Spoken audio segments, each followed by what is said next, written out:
അല്ലാഹു സുബ്ഹാനഹു വ തആല പറയുന്നു, ഏ വിശ്വാസികളെ, നിങ്ങൾ അല്ലാഹുവിനെ ഭയപ്പെട്ട് നിങ്ങൾ അല്ലാഹുവിന്റെ അടുക്കൽ ഉന്നതമായ സ്ഥാനം കരസ്ഥമാക്കണമെന്ന് ആഗ്രഹമുണ്ട് എങ്കിൽ, സ്വർഗത്തിൽ നിങ്ങൾ കടക്കണമെന്ന് താല്പര്യമുണ്ട് എങ്കിൽ, നിങ്ങൾ നോമ്പ് പിടിക്കുന്നവരായി മാറും. നോമ്പ് പിടിക്കുന്നവരായി മാറും. നോമ്പ് പിടിച്ചാൽ നിങ്ങൾക്ക് തഖ്വ ഉണ്ടാകും. നോമ്പ് പിടിച്ചാൽ തഖ്വ ഉണ്ടാകും. അല്ലാഹു സുബ്ഹാനഹു വ തആല തഖ്വ ഉണ്ടാക്കാൻ വേണ്ടി നമുക്ക് പഠിപ്പിച്ചു തന്ന മാധ്യമം നോമ്പല്ലാതെ മറ്റൊന്നുമല്ല. ശരിയായ കാര്യമാണ്. ഒന്ന് അല്പം ഒന്ന് ചിന്തിച്ചു നോക്ക്. റമളാൻ മാസത്തിൽ നോമ്പ് പിടിച്ചിട്ട് നമ്മൾ വിത്തന പറയാൻ പോകുമ്പോൾ രണ്ടുപേരിരിക്കുമ്പോൾ നമ്മൾ പറയത്തില്ല, നോമ്പ് റമളാൻ മാസമായിട്ട് പിത്തനയും പ്രസാദം പറയാതെ എന്ന് നമ്മളൊരു വാക്കെങ്കിലും പറയും. എന്നാൽ നിസ്കരിക്കാൻ പോകുമ്പോൾ ഒന്നും എടുത്തിട്ട് വിത്തന പറയുമ്പോ ജമാഅത്തിന് കൈയിട്ട് നമുക്ക് നിസ്കരിച്ചിട്ടൊന്ന് പറയാം ബാ എന്ന് പറയുള്ളൂ. എന്നാ വേണ്ടാന്ന് പറയൂല. നിസ്കാരം കഴിഞ്ഞ അവിടെ എല്ലാ പള്ളിയുടെ ഫ്രണ്ടിൽ ഒരു വിത്തന മജ്‌ലിസ് ഉണ്ട്. അവിടെ അങ്ങനെ ഇരുന്ന് ആ തൂണൽ ഇങ്ങനെ ചാരി റാഹത്തായ രീതിയിൽ പറയാതെ തുടങ്ങും. ചർച്ച ചെയ്യും. ആ പള്ളിയുടെ സൈഡിൽ ഇങ്ങനെ ഈ തലയിലെ എണ്ണയുടെ പാട് ആ ഭിത്തിയിൽ കാണും. നാളെ ഈ ഓരോ പള്ളിയുടെ ഈ പാട് അള്ളാഹ് എടുത്ത് സെലക്ട് ചെയ്തിട്ട് സ്കാൻ ചെയ്യുമ്പോൾ അവിടെ ഇരുന്ന് ആരൊക്കെ ഭിത്തിന പറഞ്ഞോ ഈ മജ്‌ലിസിൽ പങ്കെടുത്തവരെ മുഴുവൻ അവിടെ ഹാജരാക്കും. ഓരോ പള്ളിയുടെ സിറ്റ് ഔട്ട് അള്ളാഹ് പൊക്കിയെടുക്കും. അവിടെ കൊണ്ടുവന്നിട്ട് അതൊക്കെ സ്കാൻ ചെയ്യാൻ പറയും. സ്കാൻ ചെയ്യുമ്പോൾ ഏതൊക്കെ ഉപ്പുപ്പന്മാരുടെ തലയുണ്ടോ അവരെ മൊത്തം പൊക്കിയെടുക്കും, അവിടെ കൊണ്ടുവരും. നിസ്കാരം കഴിഞ്ഞാൽ വേറെ ജോലിയൊന്നുമില്ലല്ലോ. അപ്പൊ അതൊക്കെ ഇങ്ങനെ വന്നിരുന്ന് ഇങ്ങനെ പനായും വിത്തനായും പറയാ. ആ നിസ്കാരം മൊത്തം റോഡിൽ കൂടെ പോയി നിസ്കരിക്കാത്തവന് കൊടുക്കും. നമസ്കരിക്കാത്തവർക്ക് നമസ്കരിക്കുന്നവർ കൊടുക്കുന്ന ഉപകാരമാണിതെല്ലാം. ബഹുമാനപ്പെട്ട പ്രവാചകൻ ഒരു ദിവസം സ്വഹാബത്തിനോട് ചോദിക്കുകയാണ്, അതദ്റൂന മൽ മുഫ്ലിസ്, സഹാബത്തെ ആരാണ് ഒന്നുമില്ലാത്തവനെന്നറിയുമോ? ഖാലൂ അൽ മുഫ്ലിസു ഫീനാ മല്ലാ ദിർഹമ വലാ ദീനാർ, ഞങ്ങളിൽ ഒന്നുമില്ലാത്തവൻ ഒരു ദിർഹമോ ഒരു ദിനാറോ ഇല്ലാത്തവനാണ് നബിയേ.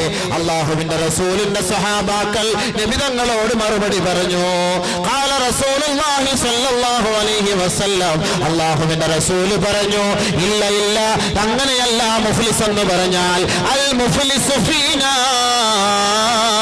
നമ്മളിൽപ്പെട്ട മുഫ്ലിസ് ഒന്നുമില്ലാത്തവർ എന്ന് പറഞ്ഞാൽ മയ്യതി യൗമൽ ഖിയാമ, അവർ ഖിയാമത്ത് നാളിൽ വരുമത്രേ, ബിസ്സലാത്തിൻ നമസ്കാരവുമായി, വസിയാമിൻ നോമ്പുമായി, വസകാത്തിൻ സകാത്തുമായി, വഹജ്ജിൻ ഹജ്ജുമായി, ഒരുപാട് സുഹൃതങ്ങളുമായി നാളെ സ്വർഗത്തിലേക്ക് കടന്നു വരുമത്രേ.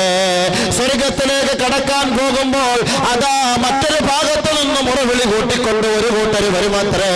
വയതി മൻഷതമഹാദാ വസഫകദമഹാദാ വലറബഹാദാ വകലമാലഹാദാ ഫയുഅതാ മിൻ ഹസനാതിഹി ثم തുരിഹ ഫിന്നാർ.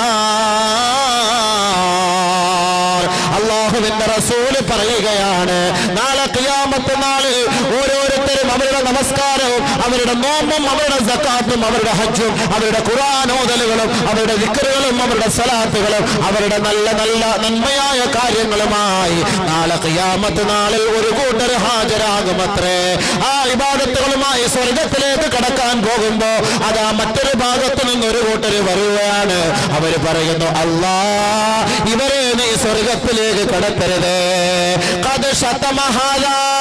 ഞാൻ നമസ്കാരമില്ലാത്തവനായിരുന്നു, ഞാൻ നോമ്പ് പിടിക്കാത്തവനായിരുന്നു, പക്ഷേ ഇവർ നമസ്കരിച്ചും നോമ്പ് പിടിച്ചും എന്നെ തെറി പറഞ്ഞവരാണ് റബ്ബേ.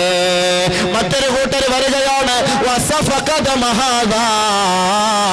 അല്ലാഹുവേ, എന്നെ അകാരണമായി കൊന്നുകളഞ്ഞവനാണ് ഇവൻ റബ്ബേ, അതുകൊണ്ട് ഇവനെ നീ സ്വർഗത്തിലേക്ക് അയക്കരുത് നാഥനെ. മറ്റൊരു കൂട്ടർ വരികയാണ്, പടച്ച തമ്പുരാനെ, അകാരണമായി കാരണമില്ലാതെ വെറുതെ ദുർവാശിയോടെ വൈരാഗ്യത്തോടെ എന്നെ അടിച്ചവനാണ് അല്ലാ, ഇവനെ സ്വർഗത്തിലേക്ക് വിടരുത് റബ്ബേ. മറ്റൊരു കൂട്ടർ വരികയാണ്, പടച്ചവനെ, ഇവൻ നമസ്കാരവും നോമ്പും വിവാദത്തുകളും ഉള്ളവനായിരുന്നു, പക്ഷേ എന്റെ സമ്പത്ത് എന്റെ മുതൽ അന്യായമായി തിന്നവനാണ് റബ്ബേ, അതുകൊണ്ട് ഇവനെ സ്വർഗത്തിൽ കടത്തരുതേ തമ്പുരാനെ എന്ന് ഈ ഓരോരുത്തരും പടച്ച തമ്പുരാനോട് പറയുമ്പോ അല്ലാഹു തആല മലക്കുകളോട് പറയുമത്രേ, നോക്കൂ, ഇവര് പറയുന്നതിൽ വല്ല അർത്ഥവുമുണ്ടോ? മലക്കുകൾ പെട്ടെന്ന് ഫയൽ എടുത്ത് നോക്കും. ഈ നിസ്കരിച്ച് ഇബാദത്ത് ചെയ്ത് നോമ്പുമായി സക്കാത്തുമായി സ്വർഗത്തിൽ പോകാൻ വേണ്ടി വന്നവരുടെ ഫയൽ എടുത്ത് നോക്കുമ്പോ മലക്കുകൾ പറയാം, ശരിയാണ് അല്ലാഹ്, വെറുതെ ചീത്ത വിളിച്ചവനാ ഇവനെ, വെറുതെ അടിച്ചവനാണ് ഇവനെ, ഇവന്റെ സ്വത്ത് തിന്നിട്ടാണ് പള്ളിയിൽ പോയി നിസ്കരിച്ചിട്ട് ഫസ്തിന മജ്ലിസിൽ പോയി വലിയ തസ്ബീഹ് ഉരുട്ടിക്കൊണ്ടിരുന്നത്, വെറുതെ ഇവൻ ആളുകളെ അപരാധം പറഞ്ഞവനാണ്, അപവാദം പറഞ്ഞവനാണ്. അല്ലാഹുവേ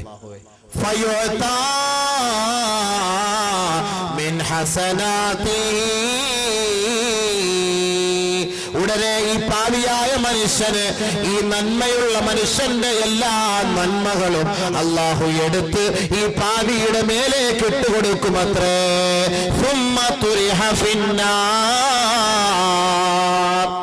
ഈ ദുനിയാവിൽ വെച്ച് 60 വയസ്സ് 70 വയസ്സ് വരെ നമസ്കരിച്ച് ഇബാദത്തെടുത്ത ഈ ചങ്ങാതിയുടെ ഹൃദയം ബ്ലാങ്ക്, എംപ്റ്റി, ഒന്നുമില്ലാതെയായി. എല്ലാ അമലും ആർക്ക് കിട്ടി?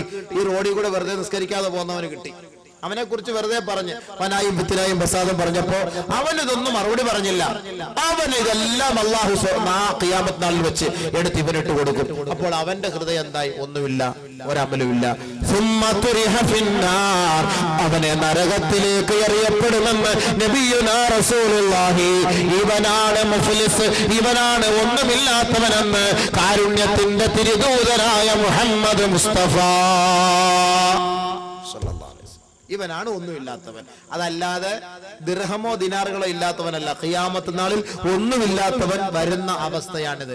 ഇവിടെ വെച്ച് ഒരുപാട് ഇബാദത്തുകളൊക്കെ വാരിക്കോരി കൂട്ടും, പക്ഷെ ആഖിറത്തിൽ ചെല്ലുമ്പോൾ ഇതൊക്കെ മറ്റൊരാൾക്ക് വേണ്ടി ഇവനെല്ലാം സമ്മാനിക്കേണ്ടി വരും. അതുകൊണ്ട് ആരെ കുറിച്ച് നമ്മൾ ഒരു ഫനായും പറയരുത്, ഒരു ഫിത്നായും പറയരുത്, ഒരു ഫസാദും പറയരുത്, ഒരു കാര്യവും പറയാം. റമളാൻ മാസം വരുന്നു, റമളാൻ വരുമ്പം ഫനായും ഫിത്നായും തുടങ്ങുന്നത് മുൻകൂർ ജാമ്യം എടുത്തോണ്ടാ. എങ്ങനെ? അല്ല കാക്ക, ഞാൻ അവന്റെ കുറ്റം പറയല്ല, ഞാൻ അവന്റെ കുറ്റം പറയല്ല, അവനുണ്ടല്ല ഇന്നലെ രാത്രി ഇന്ന വീട്ടിൽ കയറി പോന്ന ഞാൻ കണ്ടല്ലയോ, റമളാനിൽ നോമ്പ് പിടിച്ചോണ്ട്. ആദ്യം എന്താ ജാമ്യം, മുൻകൂർ ജാമ്യം. ഞാൻ അവന്റെ കുറ്റം പറയല്ല, പിന്നെ എന്തായി പറയാൻ പോണത്? ഞാൻ അവന്റെ കുറ്റം പറയല്ല എന്ന് മുൻകൂർ ജാമ്യം എടുത്തിട്ടാ റമളാൻ മാസത്തിൽ ഫനായും ഫിത്നായും ഫസാദും പറയാൻ പോണത്. വെറുതെ പാവം പിടിച്ചവന് നോമ്പ് കിട്ടും, നമ്മൾ പട്ടിണിക്കിരുന്നത് മിച്ചം. പട്ടിണിക്കിരുന്നിട്ട് ഒരു പുണ്യമില്ല. ആരെ കുറിച്ചും അനാവശ്യമായി നമ്മൾ പറയരുത്. ഒരാളുടെ മുഖത്ത് നോക്കി നമ്മളൊരു വെറുപ്പോടുകൂടി നോക്കരുത്. ആരുമാകട്ടെ, നമ്മുടെ എത്ര വലിയ വിരോധിയുമാകട്ടെ, അവന് നിങ്ങൾ സലാം പറ, അവനോട് സന്തോഷത്തോട് കൈ കൊടുക്ക്, അവനുമായി സന്തോഷത്തോട് കഴിഞ്ഞുകൂട്. ഒരു സലാമെങ്കിലും പറഞ്ഞുകൊണ്ട് നിങ്ങൾ നിങ്ങളുടെ കുടുംബക്കാരെ പോയി നിങ്ങൾ കാണണം, അവരുമായി ഇഴുകിച്ചേരണമെന്ന് നബിയുനാ റസൂലുള്ളാഹി. നമ്മുടെ ശരി എങ്കിൽ നമുക്ക് ആഖിറത്തിൽ ഒരുപാട് നേട്ടങ്ങൾ കിട്ടും. ഇവരെ തഖ്വയുള്ളവരാണ്. മുത്തഖീങ്ങൾക്ക് ഇത് സാധിക്കുകയുള്ളൂ, മുത്തഖീങ്ങൾക്ക് മാത്രമേ ഇതിന് കഴിയുകയുള്ളൂ. അതുകൊണ്ടാണ് അല്ലാഹു സുബ്ഹാനഹു വ തആല പറഞ്ഞത്, നിങ്ങൾ നോമ്പ് പിടി, നിങ്ങൾ മുത്തഖീങ്ങളാകും. നോമ്പ് പിടിച്ചിട്ട് നമ്മൾ പള്ളിയുടെ വാതിലിൽ ഇരുന്നുകൊണ്ട് ബസ്സിൽ പോകുന്ന പെണ്ണുങ്ങളെ നോക്കുവോ? നോക്കാൻ നമുക്ക് തോന്നൂലല്ലോ. ആരെങ്കിലും അളിയ ഇല്ല, അത് കണ്ടോടാ, നോമ്പും പിടിച്ചിട്ട് നീ കണ്ണ് സൂക്ഷിക്കടാ.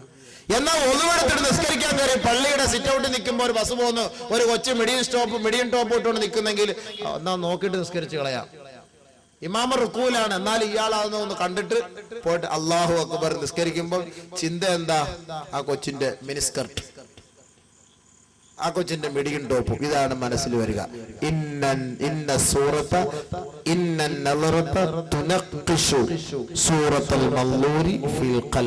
ഒരു പെണ്ണിനെ ഇവിടെ വെച്ച് നമ്മൾ കണ്ടിട്ട് നിസ്കരിക്കാൻ പോയാൽ ശൈത്താന് ആ പെണ്ണിന്റെ മുഖം, ആ പെണ്ണിന്റെ ഡ്രസ്സ്, ആ പെണ്ണിന്റെ ശരീരഘടന, ആ പെണ്ണിന്റെ പുഞ്ചിരി, ആ പെണ്ണിന്റെ ചിറി, ആ പെണ്ണിന്റെ കർണപുടം, ആ പെണ്ണിന്റെ ഓരോരോ അവയവങ്ങൾ നമ്മുടെ മുന്നിൽ വരച്ചു തരും നിസ്കരിക്കാൻ കൈയ്യെട്ടുമ്പോ.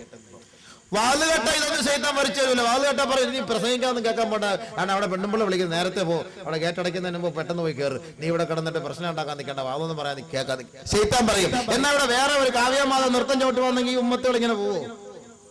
ശൈത്താൻ പറയും നീ അങ്ങോട്ട് പോയി നോക്കാം, അയ്യോ അവള് കഷ്ടപ്പെട്ട് വന്നതാ കണ്ണൂരിന്ന്, ഇപ്പോഴേ ഒന്നും കിട്ടത്തില്ല, വേണമെങ്കിൽ പോയി കാണും, വാള് എല്ലാ മുസ്ലിയാക്കന്മാരും എപ്പോഴും ഇവിടെയൊക്കെ നടപ്പുണ്ട്, അതൊക്കെ കേൾക്കാം. ശൈത്താൻ പറയും, അപ്പൊ അതിനെ നമ്മൾ കേൾക്കും. എന്ന പോലെ കൈകെട്ടി നിസ്കരിക്കാൻ നിൽക്കുമ്പോ എന്താ ചിന്ത ഇങ്ങനെ അവളെ കുറിച്ച് ഇങ്ങനെ ചിന്ത ഉണ്ടാക്കും. എന്നാൽ റമളാൻ മാസം ആകുമ്പോ നമ്മളിത് നോക്കൂല. റമളാൻ മാസം ആകുമ്പോ റീചാർജ് കൂപ്പണൊക്കെ കുറയും. കാരണം എന്താ? നോമ്പ് പിടിച്ചോണ്ട് അവളെ വിളിക്കാൻ പറ്റില്ല, സൊല്ലാൻ പറ്റൂല, നോമ്പ് ഫസാദായി പോകും. പിന്നെ വിളിക്കുന്നതൊക്കെ തറാവീഹ് നിസ്കാരം കഴിഞ്ഞിട്ടായിരിക്കും.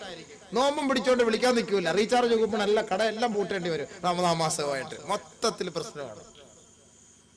റമദാൻ മാസം ആകുമ്പോഴേ പറയും ഷഅബാന്റെ അവസാനത്തിൽ ഇങ്ങനെ വിളിക്കല്ലേ കരളെ, ഇനി ഒരു മാസമാ, എന്റെ റമദാൻ നീ പസാദാക്കി കളയല്ലേ, ഇടങ്ങാറാക്കല്ലേ, എന്റെ നോമ്പ് നീ ഇടങ്ങാറാക്കിയിട്ട് പിന്നെ അങ്ങനെ ഹി ഹാഹു എന്നൊന്നും പറയരുത്. അത് നേരത്തെ പറഞ്ഞാൽ ആ സിം അങ്ങ് മാറ്റിയിട്ട് വേറെ സിം എടുത്തൊക്കെ ഇടും ഒരു മാസത്തേക്ക്. ഒരു 10 തറാവി കഴിയുമ്പോൾ മനസ്സിനകത്തിരുന്ന് അയ്യോ വിളിക്കാൻ പറ്റാതൊരു വല്ലാത്ത വെപ്രാളത് എന്താ ചെയ്യുക.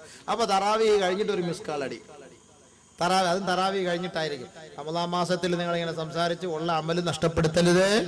അവിടെ അവൻ സൂക്ഷിക്കും, ചെറുപ്പക്കാരൻ സൂക്ഷിക്കും. എത്ര ഓടി കളിച്ച് ബാറ്റ് കളിച്ച് ക്രിക്കറ്റ് കളിച്ച് ഫുട്ബോൾ കളിച്ചിട്ട് വന്നാലും ക്ഷീണിച്ച് അവശനായി ദാഹിച്ച് വെള്ളം കുടിക്കാൻ വേണ്ടി വന്നാലും ഫ്രിഡ്ജിനകത്ത് തണുത്ത വെള്ളം വരുന്നാലും കുടിക്കുവോ? എടുത്തു വെച്ചിട്ട് കുടിക്കൂല. എന്തുകൊണ്ട്? അള്ളാഹെ പേടിച്ചിട്ട്.